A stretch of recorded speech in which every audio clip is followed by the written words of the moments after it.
Hi folks, welcome back to the Horde. About 20:04, July 9th, Tuesday, 85 degrees. So, seems that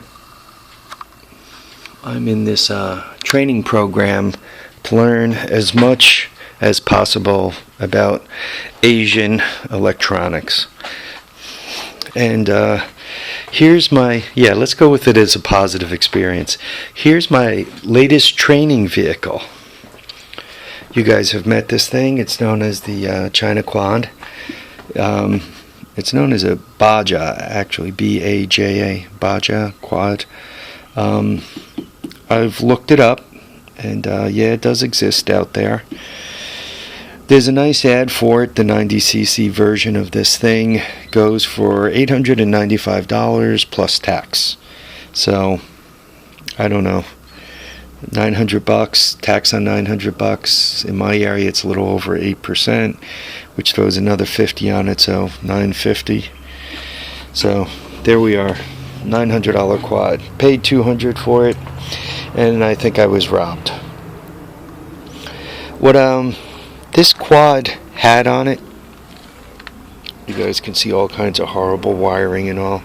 What this quad had was some kind of either interlock safety box or a one of those remote control things so that your parents could sit there with what looks like a car opener and push the button and make the engine stall.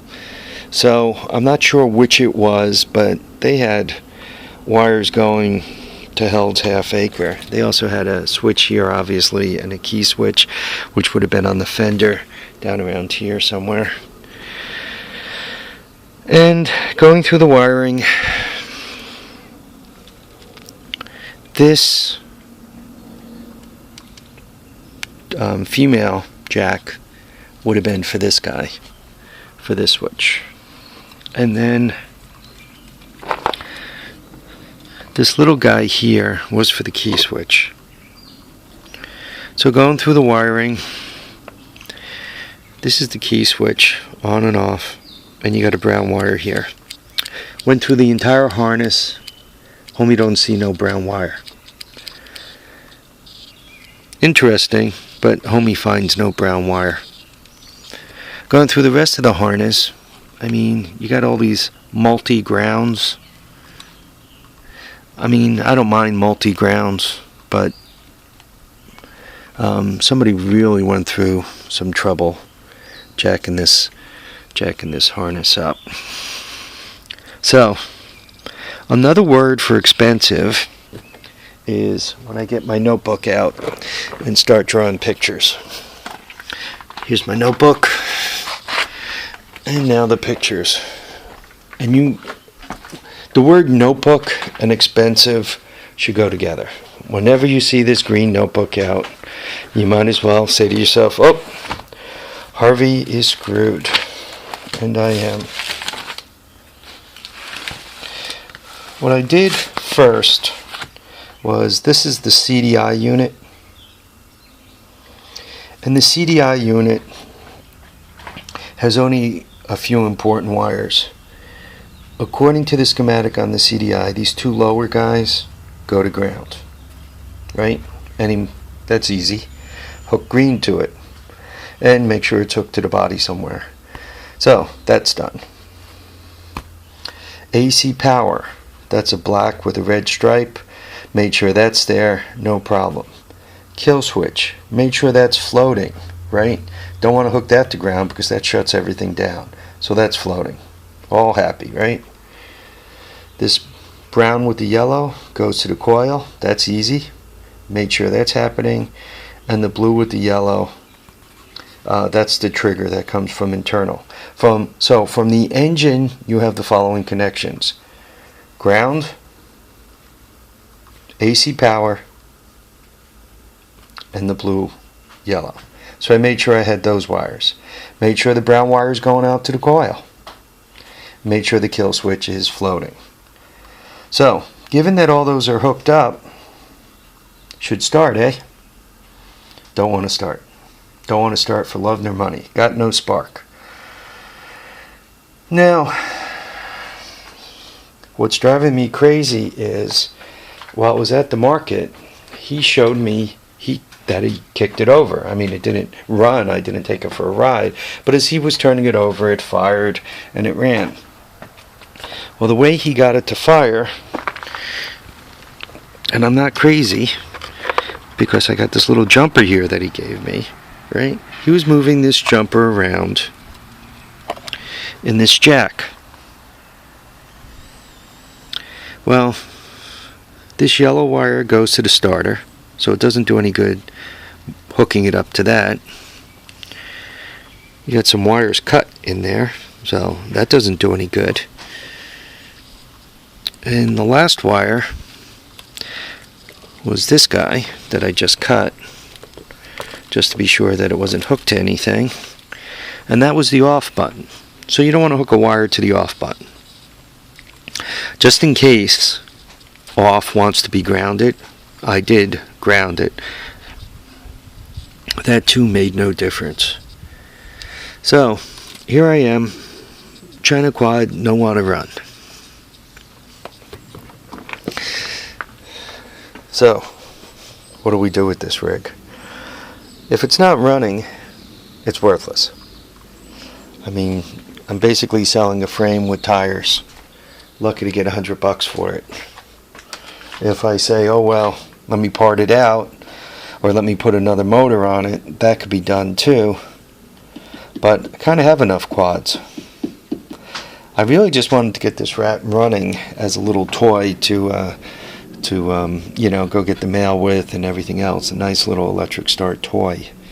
So anyhow, it's fighting me. I'll figure it out sooner or later, but right now it's annoying me. A couple of things that are concerning. If you look at this CDI, looks like it's been melted. Don't look so healthy. Don't look so healthy at all. But once again, he got it to fire at the flea market, so I'm scratching my head. Yeah, I'm debating what to do. That's one of those double square plug, right? 4 plug units.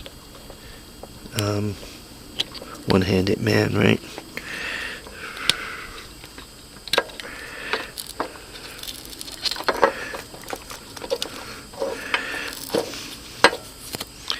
Oh man, this thing is like cooked.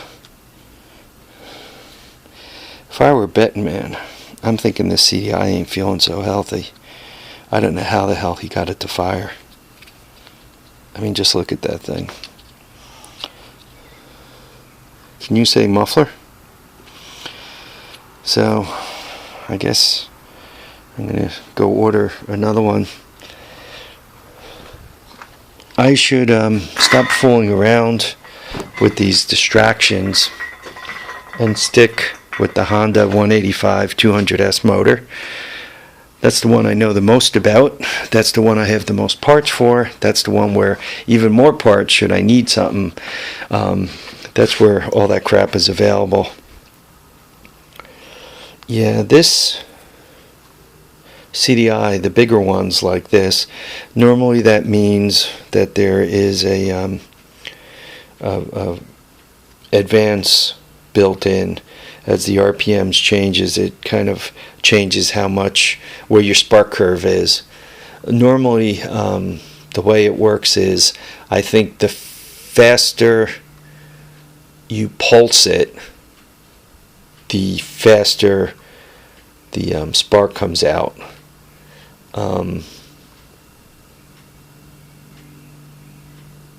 So when you how could you anticipate, if you're going slow, how would you anticipate making the spark go faster as you're going slower? So as you're going faster, how would you anticipate that and go faster? Anyway, I'm not quite sure which way it works. Whether this thing here assumes you have no advance, and the higher the RPM runs, the more it moves the advance forward, or if it says that you're running slow, So I'm going to put the spark where it needs. Yeah, I'm running slow. That means the spark is retarded to where it needs to be, and when I'm running fast, it moves it forward. I'm not sure which this does. If it moves a slow spark, if it keeps a slow spark where it is, or if it retards a slow spark. If it takes a fast spark and moves it forward, or if it allows a fast spark to get closer and closer to where it needs to be, because a slow spark is the one that actually gets retarded. A slow pulse is the one that gets retarded. Anyway, here we have it. Maybe this is the problem. Let's hope so. Anyway, folks, so I'm going to give that a little, just a slightly more bit of time, and then we're going to change it from the China quad to the screw-up quad. It'll get a new name. In the meantime, I'm just going to keep going on some projects. I did hit on an eBay deal. I have to do a road trip to go get it. That is going to be a bit of a complication because today is Tuesday. Tomorrow night I gotta go into work. Tomorrow at 6 o'clock I have to be at work, which means tomorrow at about noon I gotta be taking a nap so I can sleep for a few hours, get up, get lunch, and get into work. To get all that done tomorrow during the day, I have to run errands so that everything is ready to go in tomorrow night. So I'm about to go into my rotation, and I got this deal cooking that's about, I don't know, 60, 70 miles from here that I have to go pick up. So that's starting to get me nervous too. Anyway, folks, live, love, and have a great time. We'll catch you on the next episode of The Horde. Until then, try not to screw up and buy bikes with melted ignition pieces. Alright, thanks for watching, subscribing, commenting, and the advice helps too. Actually, the advice helps quite a bit, so thanks for all that. Take care, guys.